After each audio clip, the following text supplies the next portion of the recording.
प्रिय बच्चों, सदा खुश रहो। मैं हूं सुशीला शर्मा। मेरे इस रीतम अध्ययन चैनल में आपका हार्दिक स्वागत है। बच्चों, मैंने आपके लिए 7वीं कक्षा का संस्कृत विषय का सभी पाठों का हिंदी अनुवाद और प्रश्नों के उत्तर तैयार किए हैं। तो आज हम करेंगे हिंदी अनुवाद पाठ 7 संकल्पः सिद्धि दायकः का। इसका अर्थ है दृढ़ संकल्प से सभी कार्य सिद्ध होते हैं। और इस पाठ के प्रश्न उत्तर इस वीडियो के डिस्क्रिप्शन में दिए हुए लिंक पर जाकर आप देख सकते हैं। तो चलिए शुरू करते हैं पाठ का हिंदी अनुवाद। बच्चों, कहानी की शुरुआत पार्वती से होती है। पार्वती शिवम पति रूपेण अवांछत। पार्वती शिव को पति के रूप में चाहती थी। एतद अर्थम सा तपस्याम कर्तुम इच्छत। इसलिए वह तपस्या करना चाहती थी। सा स्वकीयम मनोरथम मात्रे न्योवेद्यत। वह अपनी मन की इच्छा माता से कहती है। तत् श्रुत्वा माता मेना चिंताकुला अभवत। यह सुनकर माता मेना चिंता से व्याकुल हुई। पार्वती की बात सुनकर अब माता मेना कहती है, मेना वत्से मनीषितः देवतः गृहे एव सन्ति। माता मेना कहती है, हे पुत्री, यदि मन से मान लिया जाए तो हमारे देवता घर में ही निवास करते हैं। तपः कठिनम भवति। तप बहुत कठिन होता है।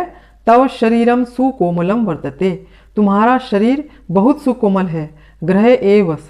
इसलिए घर पर ही रहो। अत्रैव तव अभिलाषः सफलः भविष्यति। तुम्हारी इच्छा यहाँ पर ही सफल हो जाएगी। माता मेना की बात सुनकर अब पार्वती कहती है, पार्वती अम्बा तादृशः अभिलाषः तु तपसा एव पूर्णः भविष्यति। पार्वती कहती है, हे माता, जैसी मेरी इच्छा है वह तो तपस्या करके ही पूर्ण होगी। अन्यथा तादृशम पतिम कथम प्राप्स्यामि। अन्यथा शिव जैसा पति मैं कैसे प्राप्त करूंगी। अहम तपः एव चरिष्यामि इति मम संकल्पः। मैं तपस्या ही करना चाहूंगी, यही मेरा दृढ़ संकल्प है। पार्वती की बात सुनकर अब माता मेना कहती है, मेना पुत्री त्वम एव मे जीवन अभिलाषः। माता मेना कहती है, हे पुत्री, तुम ही मेरे जीवन की चाह हो, अतः तुम ही तो मेरा जीवन हो। माता मेना की बात सुनकर अब पार्वती कहती है, पार्वती सत्यम परम मम मनः लक्ष्यम प्राप्तुम आकुलितम वर्तते। पार्वती कहती है, हे माता, यह सत्य है, परंतु मेरा मन लक्ष्य को प्राप्त करने के लिए व्याकुल है। सिद्धिम प्राप्य पुनः तव एव शरणम आगमिष्यामि। मैं सिद्धि प्राप्त करके फिर तुम्हारी ही शरण में आ जाऊंगी। अद्य एव विजयया साकम गौरी शिखरम गच्छामि। मैं आज ही विजया के साथ गौरी शिखर जा रही हूँ। ततः पार्वती निष्क्रामति। तब पार्वती वहां से निकल जाती है। पार्वती मनसा वचसा कर्मणा च तपः एव तपति स्म। पार्वती मन से, वचन से और कर्म से ही तपस्या का पालन कर रही थी। कदाचित रात्रौ स्थंडिले कदाचित च शिलायाम स्वपिति स्म। वह रात को कभी खाली जमीन पर और कभी पत्थर के ऊपर सो रही थी। एकदा विजया अवदत। एक बार विजया बोली, विजया सखी तपः प्रभावात् हिंस्र पशुओं अपि तव सखाया जातः। विजया कहती है, हे सखी, तुम्हारे तप के प्रभाव से हिंसक जानवर भी तुम्हारे मित्र हो गए हैं। पंचाग्नि व्रतम अपि त्वम अतपः। तुमने पंच अग्नि का व्रत भी कर लिया है।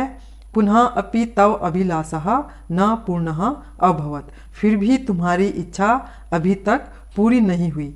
विजया की बात सुनकर अब पार्वती कहती है, पार्वती अयि विजये किम न जानसी। पार्वती कहती है, अरे विजया, क्या तुम नहीं जानती हो, मनस्वी कदापि धैर्यम न परित्यजति। मन से चाहने वाले कभी भी धैर्य नहीं छोड़ते। अपि च मनोरथा नाम अगति ही नास्ति। और उनके मन की इच्छाओं की गति भी रुकती नहीं है। पार्वती की बात सुनकर अब विजया कहती है, विजया त्वम वेदम अधितवती। विजया कहती है, तुमने वेद भी पढ़ लिए हैं। यज्ञम संपादितवती। यज्ञ को भी संपन्न कर चुकी हो। तपः कारणात् जगति तव प्रसिद्धि ही। तप के कारण से तुम संसार में प्रसिद्ध हो। अपर्णा इति नामना अपि त्वम प्रथिता। अपर्णा इस नाम से भी तुम प्रसिद्ध हो गई हो। पुनः अपि तपसः फलम न एव दृश्यते। फिर भी तुम्हारी तपस्या का फल मुझे दिखाई ही नहीं दे रहा है। विजया की बात सुनकर अब पार्वती कहती है, अयि आतुर हृदये कथम तम चिंतिता। पार्वती कहती है, अरे हे आतुर हृदय वाली, आखिर तू क्यों चिंतित हो रही है। पार्वती के इतना कहते ही नेपथ्य अयि भो अहम आश्रम वटुहा जलम वांछामि। पर्दे के पीछे से आवाज आती है, हे देवी, मैं आश्रम का सन्यासी हूं, मुझे थोड़ा जल चाहिए। संभ्रमम विजये पश्य को अपि वटुहा आगतो अस्ति। पार्वती घबराकर कहती है, हे विजया, देखो तो कोई सन्यासी आया है। विजया झटिति अगच्छत। विजया तुरंत गई। सहसेव वटुरूपधारी शिवा तत्र प्राविशत। अचानक ही सन्यासी का रूप धारण करके शिव वहां प्रवेश करते हैं। सन्यासी को देखकर अब विजया कहती है, विजया वटो स्वागतम ते उपविशतु भवान। विजया कहती है, हे सन्यासी, आपका स्वागत है, आप आइए, बैठिए। इयम में सखी पार्वती, यह मेरी सखी पार्वती है। शिवम प्राप्तुम अत्र तपः करोति, ये यहाँ शिव को प्राप्त करने के लिए तपस्या कर रही है। विजया की बात सुनकर अब सन्यासी कहता है, वटुहा, हे तपस्विनी, किम क्रियार्थम पूजोपकरणम वर्तते, स्नानार्थम जलम सुलभम, भोजनार्थम फलम वर्तते।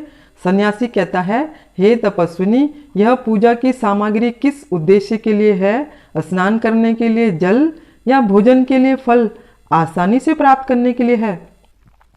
त्वं तु जानसि एव शरीरम अध्यम खलु धर्म साधनम। अवश्य ही तुम जानती हो, अभी यही शारीरिक धर्म का साधन है। पार्वती तूष्णीम तिष्ठति। पार्वती चुप बैठी रहती है। पार्वती के चुप रहने पर सन्यासी फिर कहता है, वटुहा, हे तपस्विनी, किम अर्थम तपः तपसी शिवाय। सन्यासी कहता है, हे तपस्विनी, तुम किसके लिए तप कर रही हो, शिव के लिए। पार्वती पुनः तूष्णीम तिष्ठति। पार्वती फिर से चुप बैठी रहती है। सन्यासी की बात सुनकर अब विजया कहती है, विजया आकुली भूय आम तस्मै एव तपः तपति। विजया व्याकुल होकर कहती है, हाँ, उन्हीं के लिए ही तप कर रही है। वटु रूपधारी शिव सहसेव उच्चहे उपहसति। सन्यासी के रूप में शिव अचानक ही जोर जोर से हंसने लगते हैं।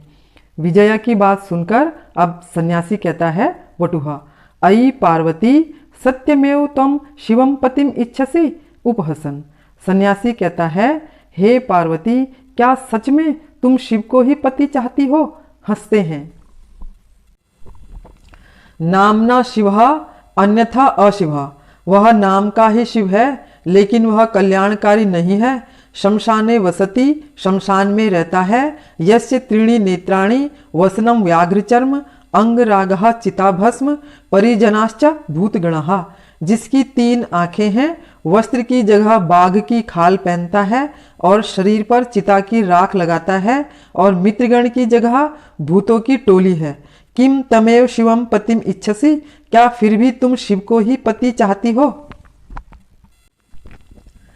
सन्यासी के रूप में शिव की बात सुनकर अब पार्वती कहती है, पार्वती क्रुद्धा सती अरे वाचाल अप्सर। पार्वती क्रोधित होकर कहती है, हे अधिक बोलने वाले दुष्ट प्राणी, दूर हट।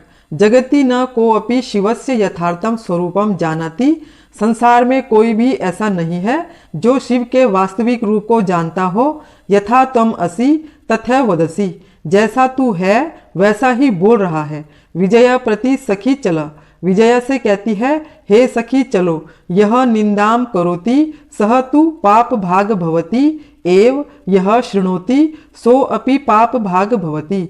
जो निंदा करता है वह तो पाप का भागी होता ही है, और जो सुनता है वह भी पाप का भागी होता है। पार्वती द्रुत गत्या निष्क्रामति। पार्वती वहां से तेज गति से निकलती है। तदेव पृष्ठतः वटोहा रूपम परित्यज्य शिवा तस्याः हस्तम गृह्णति। तभी पीछे से सन्यासी के रूप को त्याग कर शिव उसका अर्थात पार्वती का हाथ पकड़ लेते हैं। पार्वती लज्जया कंपते। पार्वती शर्म से कांपती है।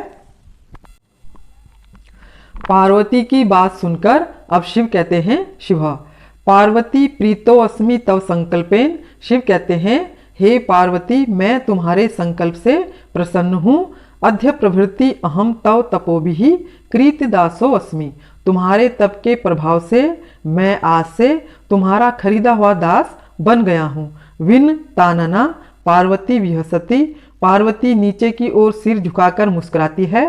तो बच्चों, यहाँ पर हमारे पाठ का हिंदी अनुवाद भी पूरा हो चुका है। तो बच्चों, अभी हमने पाठ 7 का हिंदी में अनुवाद किया।